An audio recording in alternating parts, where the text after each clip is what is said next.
તો રાજ્યમાં ફેર price shop એસોસિએશનની હડતાલ યથાવત છે। એસોસિએશન અને પુરવઠા વિભાગની બેઠક નિષ્ફળ જતા આ હડતાલ થઈ છે। 20,000ના કમિશન મુદ્દે થયેલા પરિપત્રની શરત નંબર 7નો વિરોધ થઈ રહ્યો છે। 97% ફિંગરપ્રિન્ટના આધારે વેચાણ કરનારા 20,000 રૂપિયા આપવાની શરતનો વિરોધ થઈ રહ્યો છે। ફિંગરપ્રિન્ટના આગ્રહ મામલે સરકાર બાંધછોડ કરે તેવી પણ માંગ છે। દુકાનદારોને મિનિમમ 20,000 રૂપિયા કમિશન આપવા સહમતિ દર્શાવી, એના પછી પરિપત્ર થયો તો એની અંદર 7 નંબરની શરત જે દુકાનદારોને ખૂબ જ દુઃખી કરનારી છે।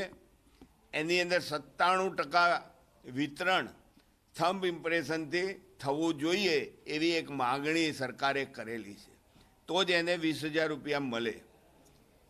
મારો સરકાર સાથે સીધો સવાલ છે કે અમે 97% ને 100% કરવા તૈયાર છીએ થંબ ઇમ્પ્રેશનથી વિતરણ, પરંતુ જ્યારે આધાર સીલિંગનો પ્રોગ્રામ શરૂ થયો અને પૂરો થયો, આ આધાર સીલિંગ 100% સરકારે સાચું કરાવ્યું છે ખરું? અને કરાવ્યું હોય તો મને સર્ટિફિકેટ આપે, તો અમને આ શરત સાથે વાંધો કોઈ છે જ નહીં। દિવાળીનો સમય છે, હંમેશા લગ્ન હોય ત્યારે ઢોલ વાગે।